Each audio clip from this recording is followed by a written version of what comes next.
ওং জননীং শারদাং দেবীং রামকৃষ্ণং জগদ্গুরুং পাদপদ্মে তয়শ্রিত্বা প্রণমামি মুহুর্মুহু। শ্রী শ্রী মায়ের পদপ্রান্তে আজকে আমরা গৌরীমার মানসকন্যা দুর্গাপুরী দেবীর একটি স্মৃতিচারণ নিয়ে আলোচনা করছি। শ্রীমা এবং পুরুষোত্তম শ্রী জগন্নাথ, অবতার বরিষ্ঠ ভগবান শ্রীরামকৃষ্ণদেব কিন্তু পুরীধাম দর্শন করেননি এবং গয়াধামেও যাননি। তিনি বলতেন, পুরী এবং গয়াধামে তিনি যদি স্থূল শরীরে যান তাহলে তিনি লীন হয়ে যাবেন, আর তার এই লীলাকার্যটি করা সম্ভব হবে না।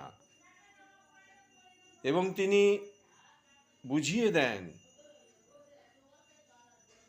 যে শ্রী জগন্নাথ এবং ভগবান বিষ্ণু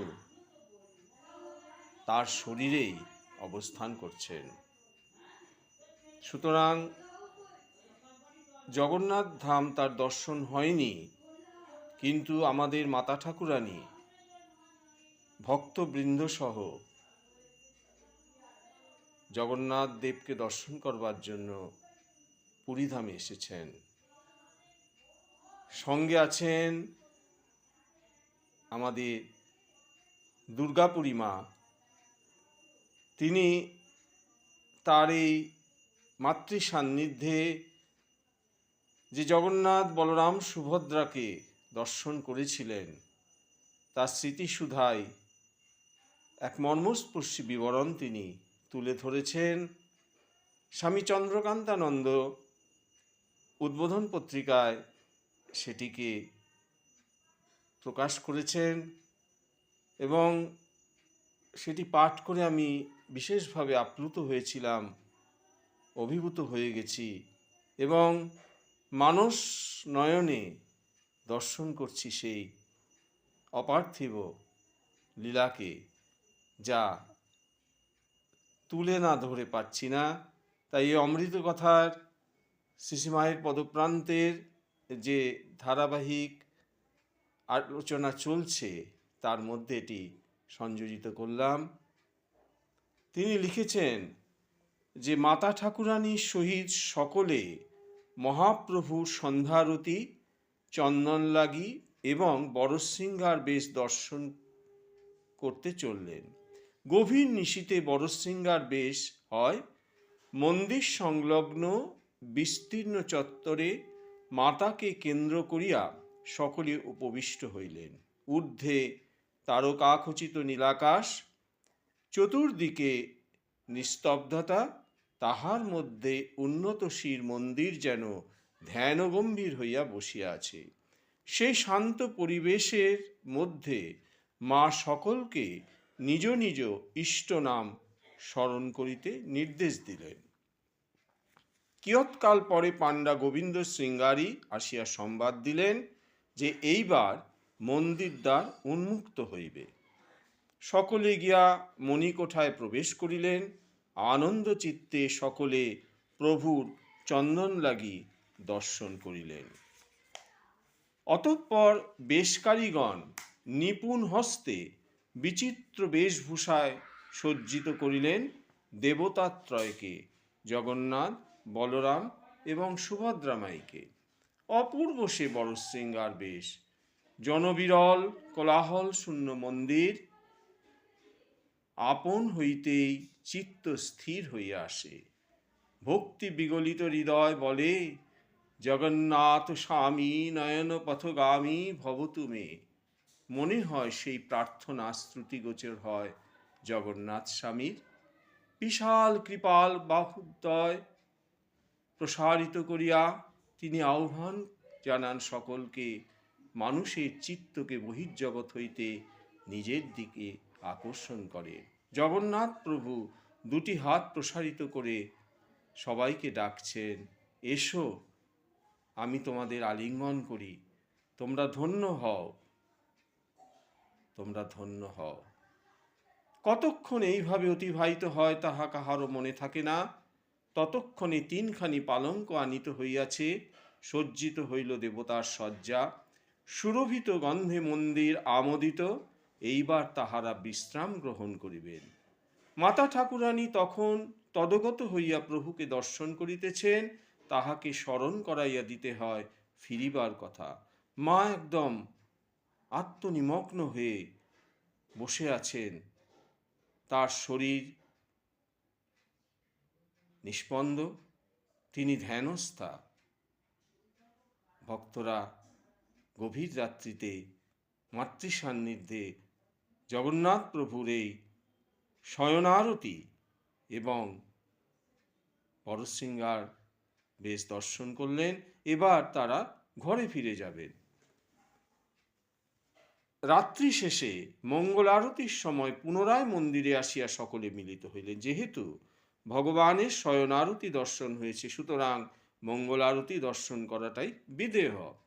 বৈতালিকগণ উচ্চস্বরে শ্রুতিমধুর বিবিধ স্তুতিগানে প্রভুর নিদ্রাভঙ্গে উদ্যোগী হইলেন। ভো দেব মণিমা, প্রভু ত্রৈলোক্যস্যে মণিমা, অখিল কোটি ব্রহ্মাণ্ডনাথ মণিমা। নিশা অপগত হইয়াছে, দিনমণির উদয় হইয়াছে। শ্রীরত্ন পালঙ্ক পরিত্যাগপূর্বক রত্নবেদিতে বিরাজ করিবার জন্য আপনি অবহিত হন। আপনার নিদ্রাভঙ্গ করিতেছি, তজ্জন্য অপরাধ মার্জনা করিবেন। মণিমা, মণিমা অর্থাৎ প্রভু। এইভাবে প্রার্থনার পর মন্দির দ্বার উন্মুক্ত হয়। মন্দিরের মধ্যে প্রবেশ করিয়া এবার উৎকল ভক্তগণ করতালি যোগে বলেন, দেখিলে পদ্মমুখ খণ্ডিত সকল দুঃখ, মতে নিস্তার নিস্তার নিস্তার। অপূর্ব। ভক্তের ব্যাকুল আহ্বানে প্রভু নিদ্রাভঙ্গ হইয়াছে, এইবার মঙ্গল আরতি আরম্ভ হইবে। কিন্তু তাহার বিশাল নয়নোদয় তখনও তন্দ্রা ঘরে ঢুলু ঢুলু নিদ্রা রেশ যেন তখনও অবগত হয় নাই। মঙ্গল আরতির পর অবকাশ বেশ।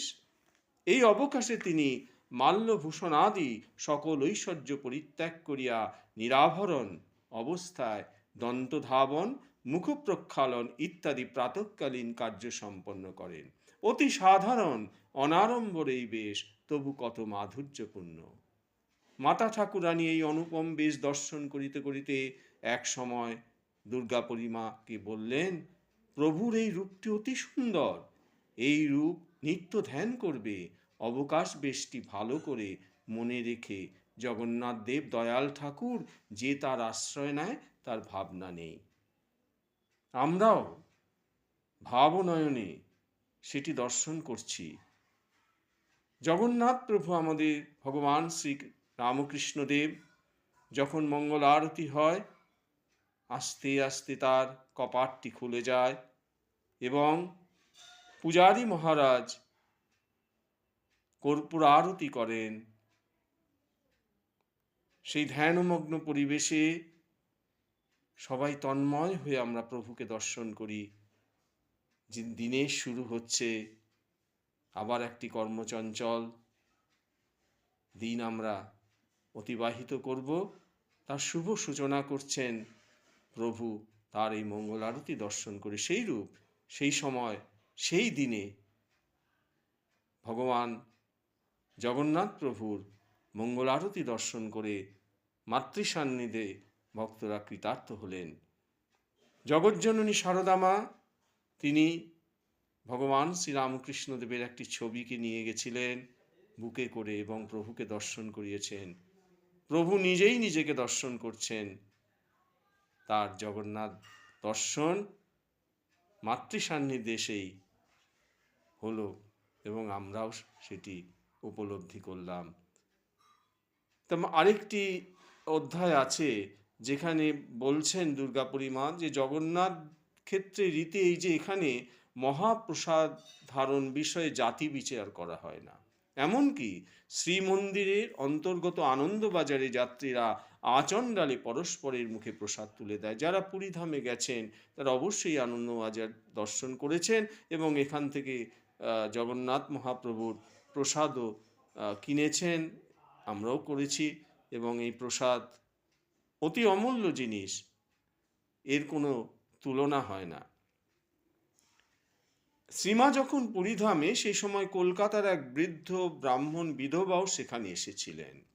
তার আচার নিষ্ঠা এত কঠোর ছিল যে অন্যের ছোঁয়া তিনি অন্ন ব্যঞ্জনাদি গ্রহণ করতেন না। কলকাতায় থাকাকালে মা তাকে এই ফল মিষ্টি দিতেন, কিন্তু অন্নপ্রসাদ দিতেন না। তা তিনি যখন পুরীধামে আসলেন এবং মার সান্নিধ্যে আসলেন, তখন তার ইচ্ছা হলো যে একদিন জগন্নাথ দেবের ওই প্রসাদগুলো, মানে অন্নপ্রসাদ ছাড়া অন্য প্রসাদ তিনি ক্রয় করে আনবেন এবং সবাইকে দেবেন। সেই মতো তিনি ব্যবস্থা করলেন এবং মা সেই প্রসাদ নিজে গ্রহণ করলেন এবং সেই বৃদ্ধা মহিলার মুখেও একটু প্রসাদ দিয়ে দিলেন এবং মা সব ভক্তদের বললেন, তোমরা এই প্রসাদ থেকে একটু করে করে আমার মুখে দাও। আরেক দিন মা কী করলেন, যে সবাইকে নিয়ে বসে ভগবানের অন্নপ্রসাদও তিনি গ্রহণ করলেন এবং আনন্দবাজার থেকে ভক্তরা সব অন্নপ্রসাদ কিনে নিয়ে আসলেন এবং একটা বড় জায়গার মধ্যে, সেই পাতার মধ্যে সে অন্নপ্রসাদগুলি ঢেলে দিলেন, আর তার উপর তুলসী মঞ্জরি, তুলসী পাতা দেওয়া হলো এবং প্রভু জগন্নাথ দেব কি জয় বলে সকলে সেই প্রসাদ গ্রহণ করতে শুরু করলেন। মা নিজের মুখে একটু দিলেন এবং সকলের মুখে একটু একটু করে দিলেন এবং তাদের বললেন, তোমরাও আমার মুখে একটু একটু করে দাও। সেই অপার্থিব আনন্দের ভাগীদার হয়তো আমরা হতে পারলাম না, কিন্তু এই বর্ণনাগুলো যখন পড়ছি তখন আমরাও তাতে ডুবে গেছি। আমরাও পুরীধামে অনেকবার হয়তো দর্শন করার সৌভাগ্য হয়েছে, কিন্তু এই অধ্যায়টি যখন আমি পড়লাম, আপ্লুত হয়ে গেলাম এবং আপনাদের সবাইকে না জানিয়ে পাচ্ছি না। অবশ্যই উদ্বোধন পত্রিকা যারা পড়েন তারা সেটা পেয়েছেন। তা আজ এই পর্যন্ত। ওং যথাগ্নিদাহিকা শক্তি রামকৃষ্ণ স্থিতা হিয়া সর্ববিদ্যা স্বরূপাং তাং শারদাং প্রণমামহম। জয় জগন্নাথ স্বামী নয়ন পথগামী ভবতু মে।